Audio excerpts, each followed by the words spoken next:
V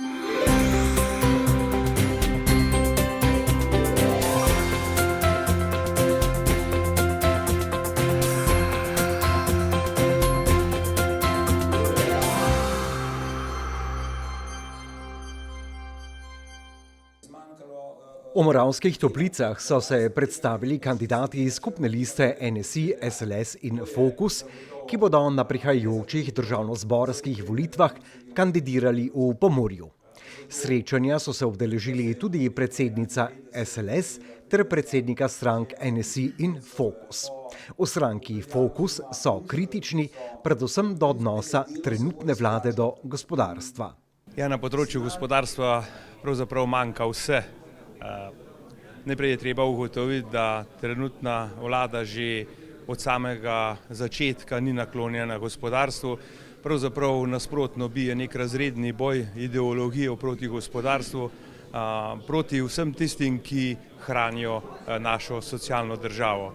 Le močno gospodarstvo je porok za socialno državo. In še nekaj je treba povedati.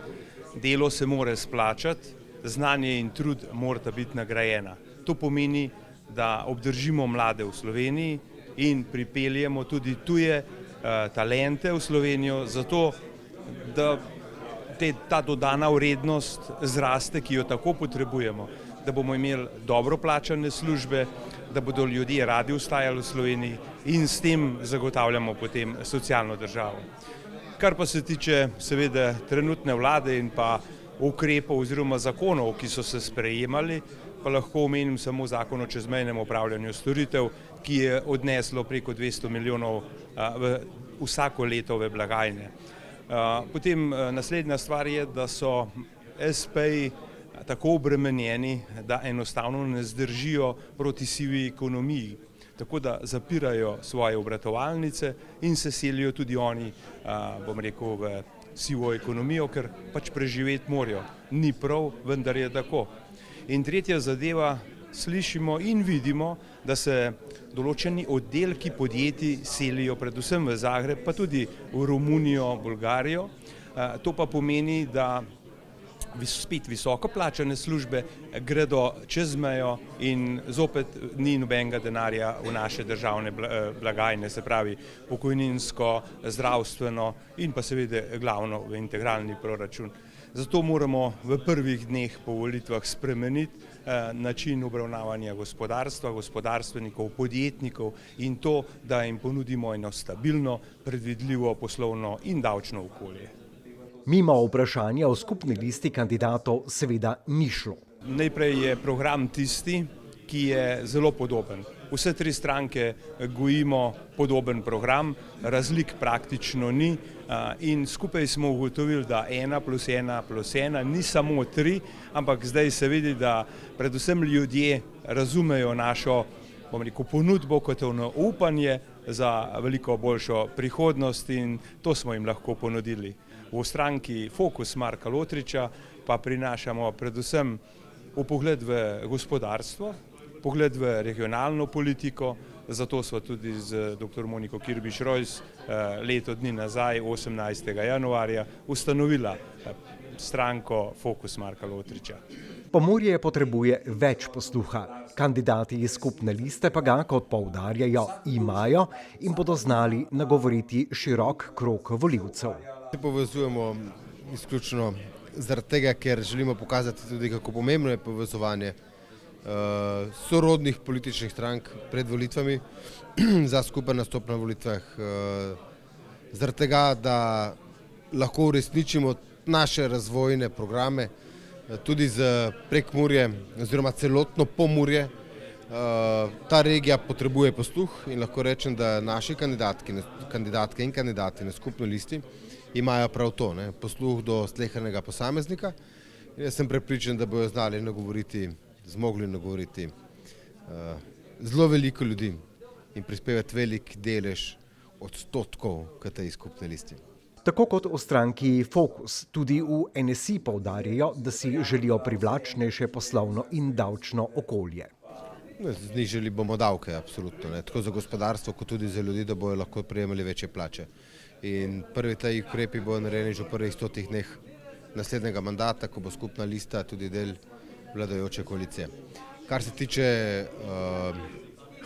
še ostalo konkurenčnosti, lahko izpostavim tudi davčne pavšale za mala podjetja, za frizerske salone, gostinske lokale, kozmetične salone, davčni pavšal v višini 350.000 evrov.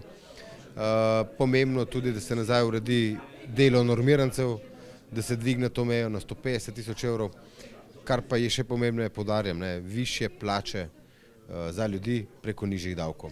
Kar se pa tiče demografije, to bi rad izpostavil, to je eno izmed bolj perečih vprašanj v Sloveniji, ampak povsod po svetu, nizka rodnost, brez Slovencev ni Slovenije in prav je, da se mladim zagotovijo dostopna stanovanja. Na težave v zdravstvenem sistemu pa opozarjajo v stranki SLS. Drži. Sedaj je v Sloveniji 140.000 ljudi brez osebnega zdravnika, v Ljubljani celo dojenčki. Čakalne dobe so se nenormalno povečale in to, kar nam govori vlada, da je to namišljeno, lahko preizkusimo vsak dan v praksi, da čakalne dobe so resen problem. Bolnikov ne zanima, kdo jih operira, zanima jih, da so obdelani, operirani čim bližje domu, pravočasno.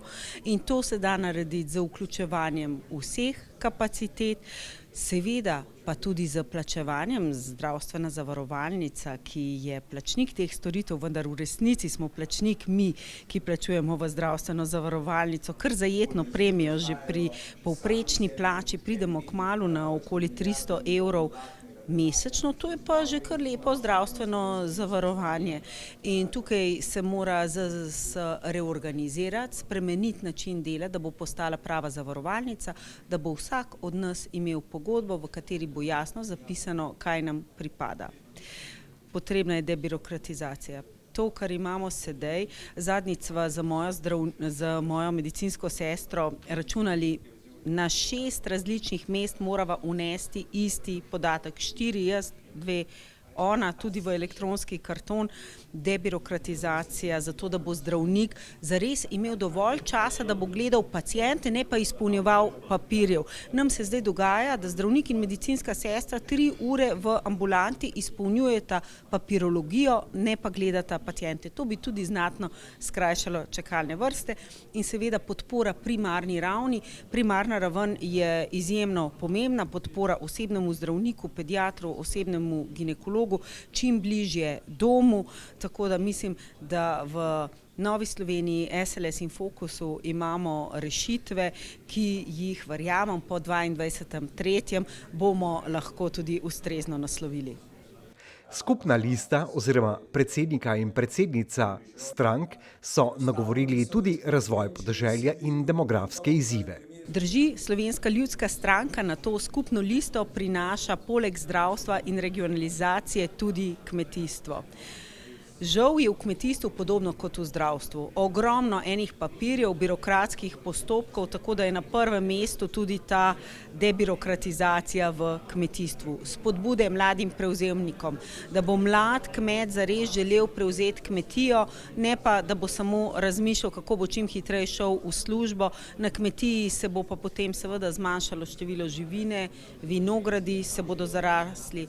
To je enostavno nedopustno. Ravno to, zaraščanje vinogradov, obnova, preprečevanje raznih špekulativnih nakupov, ko ljudje pravzaprav dobijo subvencije, hkrati pa ne poskrbijo za vinograd, s tem je treba prekiniti. Tukaj v Pomurju, Goričko, sta tudi blizu meje. In naša zemlja je strateška zemlja. Ne moremo dopustiti tega, da tujci strateško nakupujejo oziroma obvladujejo naše ozemlje. Tukaj se moramo zavedati, da mora država stopiti ob bok kmetu in mu dejansko zaščititi hrbet. Potem so pa tukaj še krajše verige. Najboljša hrana, že Hipokrat je rekel, hrana je lahko tudi zdravilo, je tista hrana, ki je pridelana blizu nas, pri našem kmetu, ki ni pripotovala tisoče kilometrov daleč stran preko Atlantika, kot recimo s tem sporazumom Mercosur. Zakaj ne bi naši otroci v vrtcih, v šolah, v bolnišnicah, v domovih za starejše jedli zdravo hrano, ki je še živa, zato ker je pridelana blizu, ne pa da je pripotovala oddaleč. In to se da zelo hitro spremeniti, tako seveda, da ni glavni kriterij nabavna cena, da je čim nižja, potem pa otroci jejo egipčanski krompir.